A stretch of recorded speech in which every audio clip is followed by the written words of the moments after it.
राधा कृष्ण की विख्यात प्राण सखी, उपासिका और वृषभानु नामक गोप की पुत्री थी। राधा कृष्ण शाश्वत प्रेम का प्रतीक है। राधा की माता कीर्ति के लिए वृषभानु पत्नी शब्द का प्रयोग किया जाता है।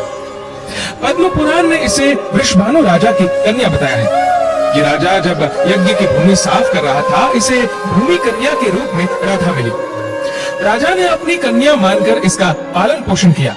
ये भी कथा मिलती है कि विष्णु ने कृष्ण अवतार लेते समय अपने परिवार के सभी देवताओं से पृथ्वी पर अवतार लेने के लिए कहा। तभी राधा भी, जो चतुर्भुज विष्णु की अर्धांगिनी और लक्ष्मी के रूप में वैकुंठ लोक में निवास करती थी, राधा बनकर पृथ्वी पर आई। राधा को कृष्ण की प्रेमिका और कहीं कहीं पत्नी के रूप में माना जाता है। ब्रह्म वैवर्त के पुराण के अनुसार राधा कृष्ण की सखी थी और उसका विवाह रापान अथवा रायण नामक व्यक्ति के साथ हुआ था। अन्यत्र राधा और कृष्ण के विवाह का भी उल्लेख मिलता है। कहते हैं राधा अपने जन्म के समय ही वयस्क हो गई थी। ब्रज में राधा का महत्व सर्वोपरि है। राधा के लिए विभिन्न उल्लेख मिलते हैं। राधा के पति का नाम ब्रह्म वैवर्त पुराण के अनुसार रायण था। अन्य नाम रापान और अयन घोष मिलते हैं। कुछ विद्वानों के अनुसार कृष्ण की आराधिका का रूप भी राधा है। आराधिका शब्द में से अ हटा देने से राधिका बनता है। राधा जी का जन्म यमुना के निकट स्थित रावल ग्राम में हुआ था। यहाँ राधा का मंदिर भी है। राधा रानी का विश्व प्रसिद्ध मंदिर बरसाना ग्राम की पहाड़ी पर स्थित है। यहाँ की लठमार होली सारी दुनिया में मशहूर है। यह आश्चर्य की बात है कि राधा कृष्ण की इतनी अभिन्नता होते हुए भी महाभारत या भागवत पुराण में राधा का नामोल्लेख नहीं मिलता। यद्यपि कृष्ण की एक प्रिय सखी का संकेत अवश्य है।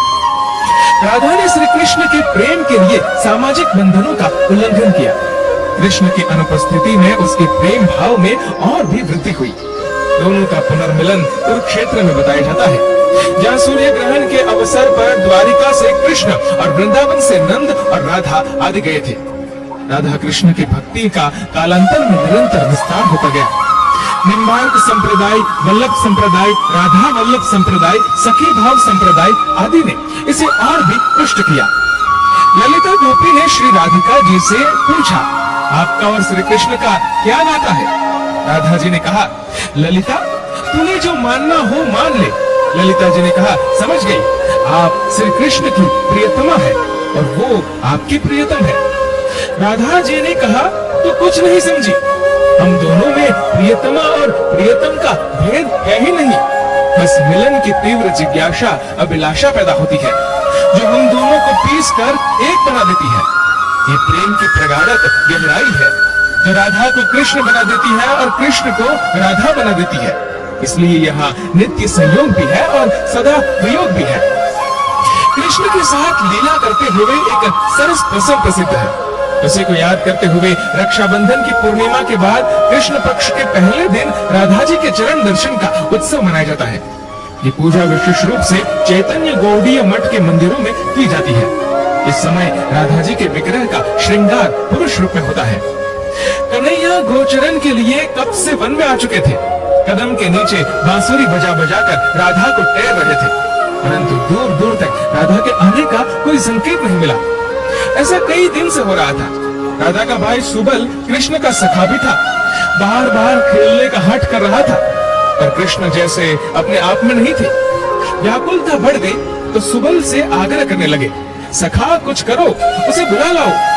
सुबल खींचकर बोला, उसका पति अयन घोष द्वार पर बैठा रहता है। लड़का ननंदे जटीला और कुटीला आंगन में उस पर नजर रखी रहती है, कैसे आए वह?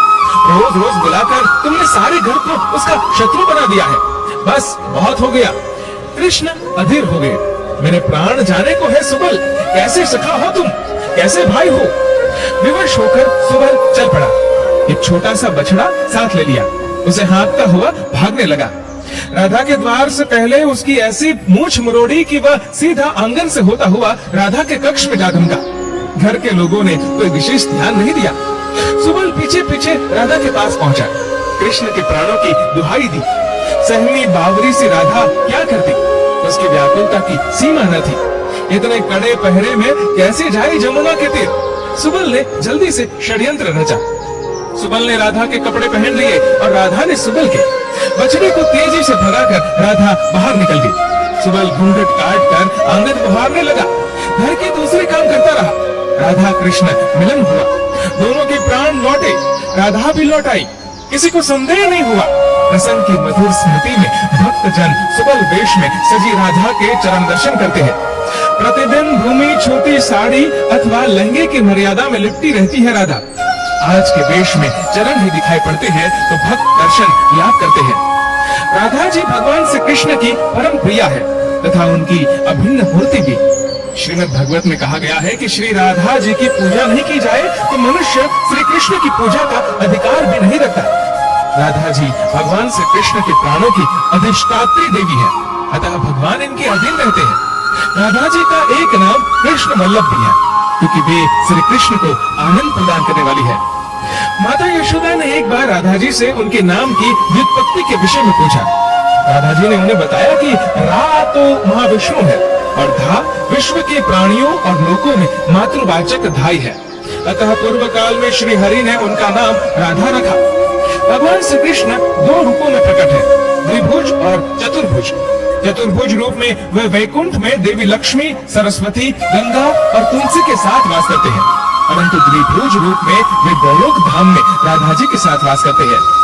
राधा कृष्ण का प्रेम इतना गहरा था कि एक को कष्ट होता तो उसकी पीड़ा दूसरे को अनुभव होती।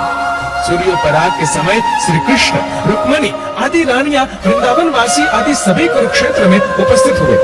रुक्मणी जी ने राधा जी का स्वागत सत्कार किया।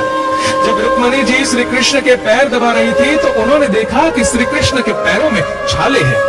बहुत अनुनय विनय के बाद श्री कृष्ण ने बताया कि उनके चरण कमल राधा जी के हृदय में विराजते हैं। रुक्मणी जी ने राधा जी को पीने के लिए अधिक गर्म दूध दे दिया था, जिसके कारण श्री कृष्ण के पैरों में फफोले पड़ गए।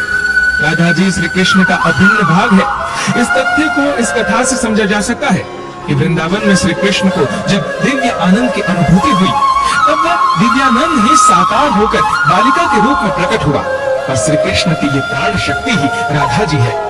राधा जन्माष्टमी के दिन व्रत रखकर मंदिर में यथाविधि राधा जी की पूजा करनी चाहिए तथा श्री राधा मंत्र का जाप करना चाहिए। राधा जी लक्ष्मी का ही स्वरूप है, अतः इनकी पूजा से धन धान्य वैभव प्राप्त होता है। राधा जी का नाम कृष्ण से भी पहले लिया जाता है।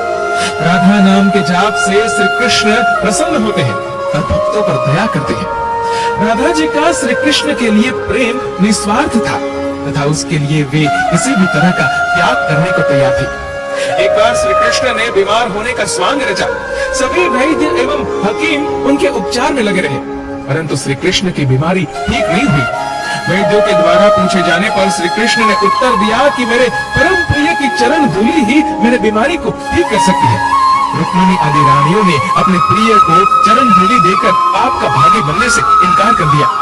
अंततः राधा जी को ये बात कही गई तो उन्होंने ये कहकर अपनी चरण धूलि दी कि भले ही मुझे 100 नरकों का पाप भोगना पड़े तो भी मैं अपने प्रिय के स्वास्थ्य लाभ के लिए चरण धूलि अवश्य दूंगी।